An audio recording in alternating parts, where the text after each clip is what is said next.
So in this video, we're gonna discuss, or we're gonna check how to make an English statement into a mathematical statement. Or in this case, we're gonna express each item here using a mathematical symbol. Okay pa? So how do we do it?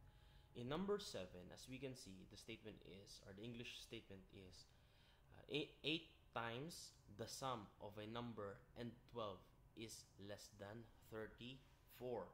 Okay, so meron dito mga terminologies that we can use para gumawa ng mathematical symbol. Ano yung mga terms na yon? First is yung 8. Second, yung word na times. Third is yung sum of a number.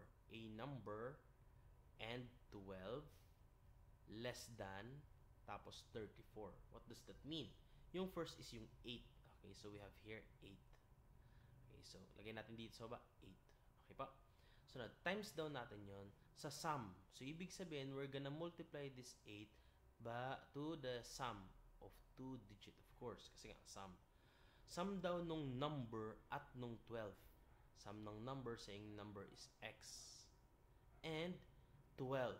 So, yung i-add natin is yung number na x and 12, and we're gonna multiply it. We're gonna times it into 8, or we're gonna multiply it to 8.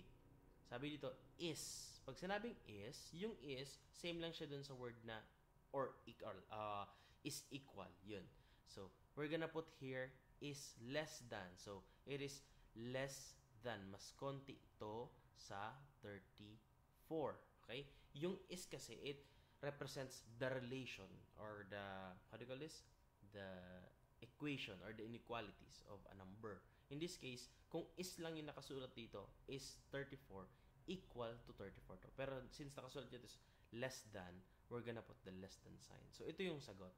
8 times the sum of a number which is x and 12 is less than daw sa 34. So, ito ngayon yung sagot. Ganun lang siya kadali gawin. Okay? So, we don't need this. We're gonna read the eraser. Tanggalin natin ito para hindi confusing. Okay. So, in that case, yan yung unang part. Let's see naman ngayon yung number 8. So, dito naman nakasulat, 5 times a number is less than twice the same number increased by 15. Okay, so ano naman ibig sabihin nun? As you can see here po, sabi dito, yung 5 daw is multiplied or times. Times natin siya sa number. Okay? So, as you can see here, number lang yung sinabi. So, pangalanan natin na yung number nun is x again. Excuse me. So, yung variable na yan. So, yung 5 daw times a number, okay, is less than, mas kaunti, sa twice, doble. Pag sinabing doble, technically, we're gonna multiply it into 2. The same number. Ibig sabihin ng same number, yung number na ginamit natin here. Okay po? So, 2 times x, kasi twice nung same number, which is yung x, increased by 15. So, we're gonna add, pag sinabing increase, we're gonna add 15. Ito ngayon yung sagot. Okay? So, ulitin ko pa, 5 times a number, so multiply by number, is less than twice nung same number increased by 15. So, ito ngayon yung ibig sabihin nung sa number 8. Okay po? Okay, so move tayo dito sa number 9. Sa number 9 naman, 17 less than the quotient of a number and 9. What does it mean? So, as you can see here, 17. So, we're gonna write 17 daw. 17 is less than. So, in this case, we can have two answer. Okay? So, pwedeng yung una, yung first answer mo, saying letter A, 17 less than. Mas kaunti yon sa quotient.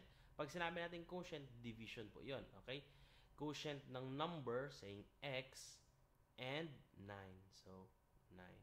Sir, paano namin malaman kung ano yung nasa numerator at denominator? Pag sinabing quotient of a number and 9, technically, yung first na basa mo or yung first na part ng statement sa and, yun yung numerator. And, yung second na part is yun yung denominator. In this case, a number which is x and 9, the denominator. Okay? So, other naman might write this in a different way. Okay po? So, paano yung pangalawa? 17 daw, 17 is less than. Okay? Ibig sabihin, less siya. The quotient is less than the quotient of yung number and yung 9. Okay? So, ito kasi kinukonsider to sa ibang book, pero ito yung mas appropriate na translation. Okay po? So, but in my case, as a teacher, I consider them both naman na. Kasi nga, pag nagtatranslate tayo ng statement into a mathematical symbol, medyo confusing talaga yun, especially sa grade 7 students. Let's go with number 9. Paano tong number 9? Number 10, I'm sorry. Sa number 10 naman, 3 times. Okay, 3 times the quantity of a number decreased by 8 is greater than or equal to 2. What does that mean? Okay, sa number 10, as you can see here, sabi dito, 3 times daw sa quantity. So, ibig sabihin sa value nung number, which is sabihin natin x, decreased, binawasan by 8. Okay? Is greater than or equal. So, ibig sabihin, greater than siya or equal sa 2. Okay, ito po ngayon yung sagot. Okay, pasensya na, medyo nangangalin na kasi yung kamay ko kaya hindi maganda yung sulat. But that's it. Okay po? So, ganoon lang kadali po. Okay, sa number 11 naman, sa number 11, as you can see here, the square of the sum of a number and 20. What does that mean? Pag sinabi nating square, ibig sabihin naka-square po yung number na yon. Okay? Naka-square yung alin daw? Yung sum. Pag sinabi nating sum, that's technically plus of a number, saying x and 20. So, 20 here. Okay pa? So, ganun siya. Sir, pwede magpalit to? Yes, kasi addition naman to. Pero, as you can see po, dapat mauuna lagi dapat yung first term na nabanggit, which is a number. Okay? Kasi pag naglagay dito ang difference, dapat una si x over sa 20. Okay? Yun lang naman yun. Okay pa? So, move tayo dito sa number 12. Sa number 12 naman, nakasulat dito is the difference. Difference daw between half a number and 4 is 21. So, this is quite confusing. Anong ibig sabihin nun? Difference. Ibig sabihin, subtraction daw ang kailangan nating term na gamitin or kailangan nating symbol na gamitin. Between. So, yung isusubtract natin na dalawang numbers or yung dalawang number na gagamitin natin ng operation of subtraction. Yung half a number, saying we have a number here, x, kalahati nun. So, what do? We divide it by 2. Half nung number na yon. Okay? Half a number and 4. So difference nung half a number and 4 is, example, ito po, say is. Pag sinabing is, ibig sabihin equal sign. Is equal to 21.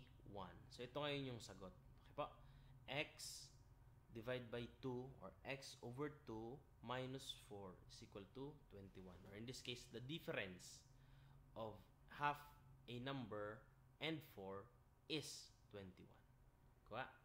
Ganun lang naman po siya.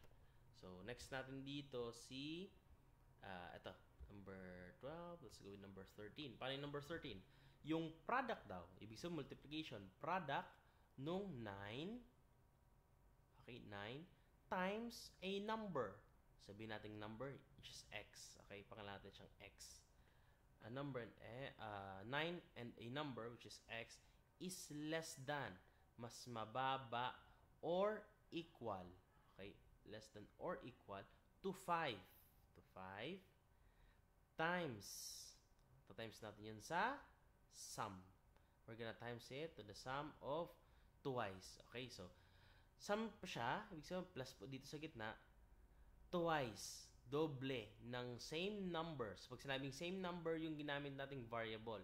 So, twice means 2 times, or 2 times x, and 1. So, ito ngayon yung sagot po. Okay? So, basahin ko lang siya. The product of 9 times a number is less than or equal to 5 times the sum of twice the same number and 1. So, ito yun. Okay pa? So, just keep on reading it, or if you get confused, you can pause it and read it before you play it again. Okay pa? So, dito tayo ngayon sa number 14, sorry. Sa number 14 po, sabi dito, the quotient.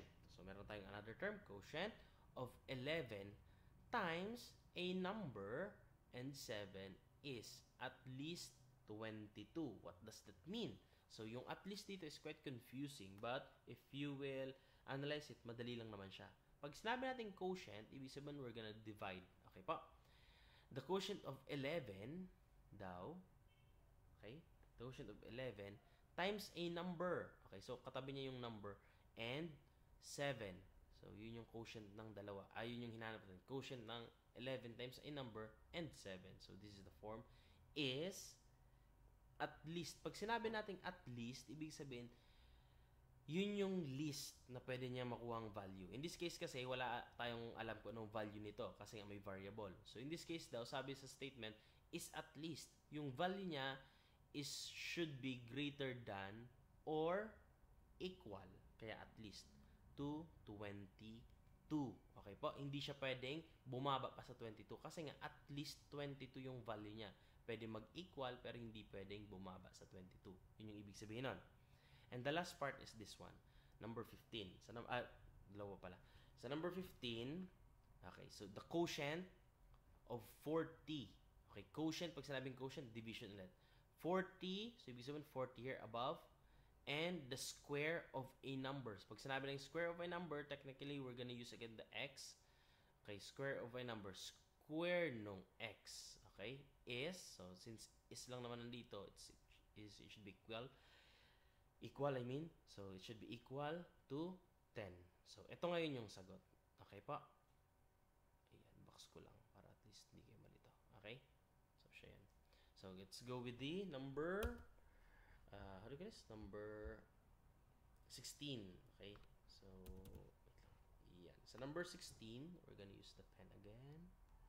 Wait lang po. Okay, sige. In this case, sa number 16, what should we do? Sa number 16 po, 3 times a number. So, 3 times a number subtracted from 5. So, this number 16 is quite confusing. As you can see here, 3 times a number daw, tapos may comma. Ano ibig sabihin? Ibig sabihin, ito yung first part ng term. Subtracted natin daw to from 5. So, what does it mean? Dapat 5 yung mauuna. Kasi nga, we're gonna subtract this from 5, not to 5. From 5.